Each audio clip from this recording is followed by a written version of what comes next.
Hello dear students. So today I will explain you the second chapter from your book Flamingo, Lost Spring. तो जैसा कि नाम से पता चल रहा है स्टूडेंट्स, लॉस्ट स्प्रिंग का मतलब खोया हुआ स्प्रिंग यानी बसंत। तो बहुत इंटरेस्टिंग एक वाक़या है ये ऑथर की ज़िंदगी का। आगे बढ़ते हैं और इसको समझते हैं। स्टोरीज़ ऑफ स्टोलन चाइल्डहुड, यहाँ पर हमें एक चीज़ और दिमाग में रखनी है, lost spring stories of stolen childhood. ये एक बुक है लॉस्ट स्प्रिंग और किसके द्वारा लिखी गई है? अनीस जुंग के द्वारा लिखी गई है ये। और इसका जो सब टाइटल है वो है स्टोरीज़ ऑफ स्टोलन चाइल्डहुड, यानी एक ऐसी स्टोरीज़ जिसने बचपन को क्या है, चुरा लिया है। Anees Jung was born in Rourkela, वो राउरकेला में पैदा हुई है अनीस जुंग। एंड स्पेंट, अब क्यों मैंने उनको अनीस जुंग को, ऑल्दो ये नाम फैमिलियर नहीं है हमारे इंडियन नेम से, लेकिन मैंने उनको क्यों गर्ल बोला, क्योंकि यहाँ पर हर दिखाई दे रहा है, तो इसीलिए हम यहाँ पर समझ जाएंगे कि Anees Jung she is born in 1964 और शी इज़ स्टिल अलाइव, अभी तक वो ज़िंदा है, तो इसीलिए उनकी कोई डेथ डेट नहीं मेंशन करी गई है। तो Anees Jung was born in Rourkela. So this is the city of Odisha. Odisha एक स्टेट है और उसकी ये सिटी है Rourkela. And spent her childhood and adolescence in Hyderabad. उन्होंने जो अपना चाइल्डहुड है, बचपन है और एडोलेसेंस यानी किशोरावस्था है, वो कहाँ पर गुजारी? हैदराबाद में गुजारी। She received her education in Hyderabad and in the United States of America. उन्होंने हैदराबाद और अमेरिका से पढ़ाई करी। Her parents were both writers, उनके दोनों माता पिता राइटर्स थे। Anees Jung began her career as a writer in India. अनीस जुंग जो है उन्होंने अपना करियर जो है वो इंडिया में एज अ राइटर उन्होंने शुरुआत की। वो कुछ और नहीं, उन्होंने किसी और प्रोफेशन को नहीं चूज़ किया। She chose profession of writer. She has been an editor and columnist of four major newspapers in India. वो कौन रही हैं? एडिटर रही हैं और कॉलमिस्ट। कॉलमिस्ट का मतलब होता है किसी भी न्यूज़पेपर में अपना एक कॉलम लिखना, कुछ किसी कोई बात लिखना। तो उन्होंने बहुत इंडिया के बड़े बड़े न्यूज़पेपर्स जो कि हमारे यहाँ हैं, दैनिक जागरण है, अमर उजाला है, और भी कई न्यूज़पेपर्स हैं, उनमें कॉलमिस्ट की तरह काम किया है और वहाँ पे एडिटर की तरह काम किया है। एंड अब्रॉड यानी विदेशों में भी ऐसा किया है। And has authored several books, और उन्होंने कई बुक्स को लिखा है। The following is an excerpt. Excerpt का मतलब होता है उद्धरण, यानी कहीं से चीज़ जो निकली हुई है। तो ये जो the following is an excerpt from her book titled lost spring. Lost spring नाम की उनकी एक बुक है जिसका सब टाइटल है स्टोरीज़ ऑफ स्टोलन चाइल्डहुड, यानी ऐसी स्टोरीज़ जिसने बचपन को चुरा लिया है। उस बुक में से ये जो है एक उन्होंने इंसिडेंट निकाल कर यहाँ पर रखा है। Here she analyses the grinding poverty. Grinding का मतलब होता है स्टूडेंट्स बिल्कुल ही जो कष्ट दे, ग्राइंड कर दे, पीस दे इंसान को, उस तरीके की पॉवर्टी यानी गरीबी। एंड ट्रेडिशंस यानी परंपराएं which condemn these children to a life of exploitation, जो इन बच्चों को कंडेम यानी मजबूर कर देती हैं एक ऐसी ज़िंदगी के लिए जिसमें केवल और केवल एक्सप्लॉयटेशन यानी बर्बादी ही है। आगे आप समझेंगे। Notice these expressions in the text, infer their meaning from the context, looking for perpetual state of poverty, slog their daylight hours, dark hutments, roof over his head, imposed the baggage on the child। ये सारे expressions हमें पढ़ते समय notice करने हैं। अब यहाँ पर आप देख रहे हैं sometimes I find a rupee in the garbage. यहाँ पर उन्होंने एक लाइन लिखी हुई है अनीस जुंग ने, समटाइम्स यानी कभी कभी, I find a rupee in the garbage. Garbage यानी कूड़ा कचरा, और उसमें मैं कभी कभी एक रुपी को पाती हूँ। Y do you do this? अब ये जो इन्वर्टेड कॉमर्स में, डबल इन्वर्टेड कॉमर्स में है, तो यहाँ पर ऑब्वियसली किसी ने पूछा है, तो ये अनीस जुंग है जिन्होंने कुछ बच्चों से पूछा Y do you do this, मतलब एक बच्चे से पूछा उन्होंने Y do you do this.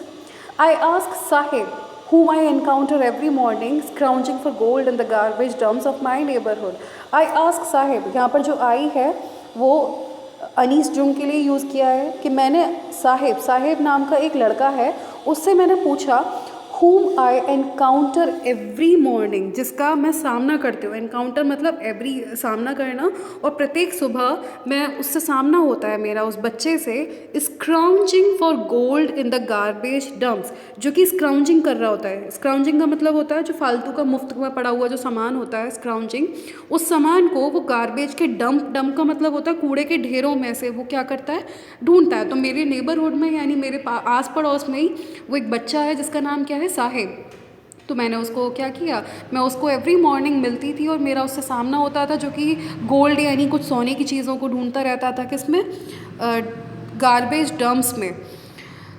Sahib left his home long ago, Sahib ने अपना जो घर है वो काफ़ी समय पहले छोड़ दिया था। Set amidst the green fields of Dhaka, his home is not even a distant memory, उसका जो घर था green fields of Dhaka, Dhaka में ग्रीन फील्ड्स में यानी एक हरे से मैदान में कहीं था। His home is not even a distant memory, आज उसका जो घर है वो उसकी यादों में भी नहीं है, जो बच्चा है उसके दिमाग में भी वो उतना घर नहीं है। There were many storms that swept away their fields and homes, कई स्टॉर्म्स यानी तूफान आए, दैट स्वेप्ट यानी कि बहा कर ले गए। स्वेप्ट कर देना मतलब स्वीप की सेकंड फॉर्म है ये। स्वेप्ट कर देने का मतलब होता है कि तेज़ी से उड़ा ले जाते थे, क्योंकि आप लोगों ने देखा होगा झुग्गी झोंपड़ियाँ या स्लम बस्ती में जो रहते हैं उनके जो होम्स होते हैं वो छप्पर के बने हुए होते हैं। तो ऐसे कई स्टॉर्म्स तूफान आए जिन्होंने उनके घर को और फील्ड्स को क्या किया, घरों को तबाह कर दिया। हिज मदर टेल्स हिम, उसकी माँ उसको ये बताती है, दैट्स वाई दे लेफ्ट, इसीलिए उन्होंने वहाँ से छोड़ दिया। Looking for gold in the big city where he now lives, और अब वो यहाँ सिटी में, बड़ी बड़ी सिटी में रहने आ गए, जो कि मेरे से वो मुलाकात हो जाती है उस बच्चे की, या मैं उसको रोज़मर्रा में देखती हूँ और वो अब यहाँ पर रहता है। आगे बढ़ते हैं students. I have nothing else to do, he mutters looking away. अब जब आप है ना इस बुक को उसके पेज को टर्न करेंगे तो आप फाइंड करेंगे कि यहाँ पर एक बच्चा है जिसके बैक पर एक गार्बेज का बैग है। तो I have nothing else to do, he mutters, mutters यानी वो बुदबुदाता है, वो कहता है किससे, अनीस जुंग से, क्योंकि अनीस जुंग ने उससे क्वेश्चन किया है, why do you do this, आप तुम ऐसा क्यों करते हो। This is the first question she spoke to him, why do you do this, तुम ऐसा क्यों करते हो। तो इसके जवाब में पहले उन्होंने अनीस जुंग ने ही उस बच्चे का हमें इंट्रोडक्शन दिया। उसके बाद वो कहती हैं, वो बच्चा कहता है उनसे, I have nothing else to do, मेरे पास इसके अलावा कुछ के लिए है भी नहीं। ही म्यूटर्स, वो बताता है, लुकिंग अवे, इधर उधर देखता हुआ। गो टू स्कूल, आई से ग्लिबली, ग्लिबली का मतलब होता है अचानक से, जल्दी से, मतलब मेरे मुंह से जो शब्द निकल रहे थे मैंने उसको बोला, अरे तो स्कूल जाओ, go to school. Realizing immediately how hollow the advice must sound, अचानक से मुझे रियलाइज़ हुआ immediately how hollow, hollow का मतलब होता है कितनी खोखली। हॉलो एक तरीके का एक पॉट होता है जो बहुत ही ज़्यादा गहरा होता है, जैसे हमारे यहाँ भिगोना होता है, कुकर होता है, ऐसे ही हॉलो एक गहराई में चीज़ होती है। तो यहाँ पर हम इसको वर्ड को खोखला समझेंगे कि अचानक से, पहले तो मैंने उससे बोल दिया, एक कूड़े उठाने वाले लड़के से मैं अचानक से धारा प्रवाह होकर बोल गई, और मैंने क्या बोला उससे कि how hollow the advice must sound, कितनी खोखली लग रही होगी ये एडवाइस जो मैंने उस बच्चे को दी, मुझे अचानक से रियलाइज़ हो गया। आगे बढ़ते हैं students. There is no school in my neighbourhood, when they build one I will go। अब वो लड़का जो गार्बेज उठाता है वो कहता है there is no school in my neighborhood, मेरे नेबरहुड में कोई भी स्कूल नहीं है। when they build one, जब वो बिल्ड कर लेंगे, जब वो एक नया बना लेंगे, I will go, मैं जाऊँगा। if I start a school will you come, I ask half joking, मैंने थोड़ा मजाक करते हुए उससे पूछा, अनीस जुंग ने उस बच्चे से पूछा, if I start A school will you come, अगर मैं एक स्कूल स्टार्ट करती हूँ तो क्या तुम आओगे। Yes, he says smiling broadly, वो बड़ा मुस्कुरा के बोलता है, हाँ हाँ मैं ज़रूर आऊँगा। A few days later I see him running up to me, कुछ दिन बाद मैंने उसको देखा जो कि मेरे पास दौड़ता हुआ आता है। इज़ योर स्कूल रेडी, क्या आपका स्कूल तैयार है। It takes longer to build a school, वो कहती हैं कि थोड़ा टाइम लगता है स्कूल को बिल्ड होने में। I say embarrassed at having made a promise that was not meant, I say embarrassed, मैंने उसको बोला कि थोड़ा टाइम लगता है स्कूल बनने में, लेकिन ये सब कहते हुए मैं बड़ा एम्बेरस फील कर रही थी। एम्बेरस मतलब एक शर्म सी महसूस कर रही थी, मुझे शर्म आ रही थी। Eight having made a promise, कि मैंने उसको एक प्रॉमिस किया, एक वादा किया, दैट वॉज नॉट मेंट, जिसको कि मैं पूरा नहीं कर पाई या जो पूरा होने के लिए बना ही नहीं है। बट प्रोमिस लाइक माइन, लेकिन जो कि प्रोमिस जैसा कि मैंने किया था, abound in every corner. Abound का मतलब होता है कई सारे, मतलब भरपूर मात्रा में। Abound in every corner of this bleak world, इस निराश, इस नेगेटिव वर्ल्ड में इस तरीके के प्रोमिसेस जो कि मैंने किए थे, ऐसे कई प्रोमिसेस है भरपूर मात्रा में। अबाउंड इन का मतलब होता है भरपूर मात्रा में। आगे बढ़ते हैं। After months of knowing him, after months of knowing him यानी उसको कई महीनों तक जानने के बाद, आई आस्क हिम, मैंने उससे पूछा, हिज नेम, उसका नाम। उसने बोला साहिब ए आलम। उस लड़के ने, उस बच्चे ने मुझे बताया कि उसका नाम क्या था, साहिब ए आलम। ही अनाउंसेस, बड़े मिजाज से उसने अपना नाम पुकारा। He does not know what it means, वो उसका मतलब भी नहीं जानता था अपने नाम का।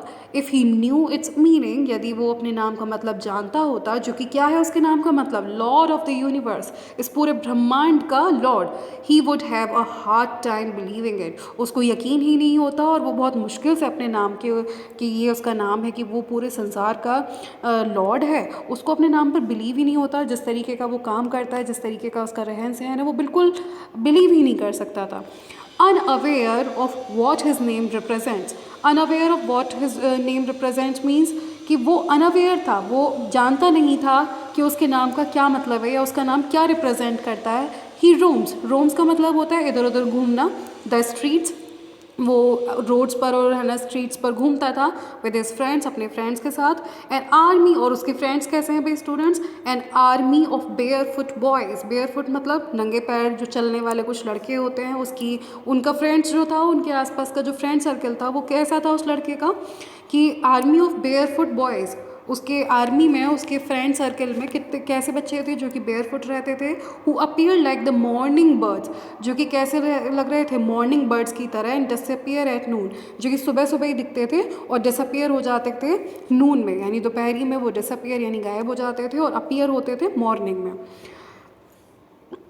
आगे देखते हैं स्टूडेंट्स, यहाँ पे who appear like the morning birds, इसका मतलब है कि जो सुबह सुबह जिस तरीके से पक्षी आते हैं और दोपहर में गायब हो जाते हैं, उसी तरह से वो बच्चे जो है वो मॉर्निंग में ही दिखते थे, क्योंकि मॉर्निंग में ही कोई उनको टोक नहीं सकता था, इसीलिए वो सुबह सुबह दिखते थे। और डिसअपीयर एट नून, और दोपहर को वो गायब हो जाते थे।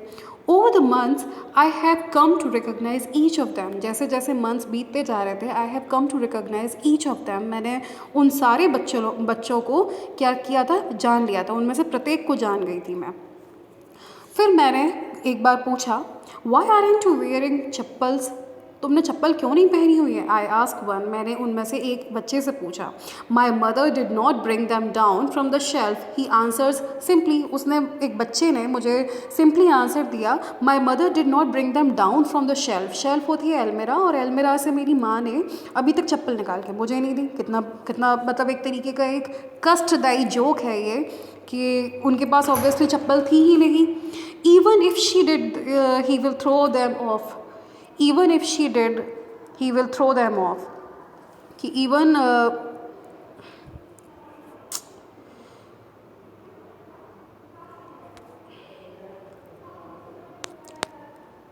my mother did not bring them down from the shelf, he answered simply, even if she did he will throw them off, adds another who is wearing shoes that do not match।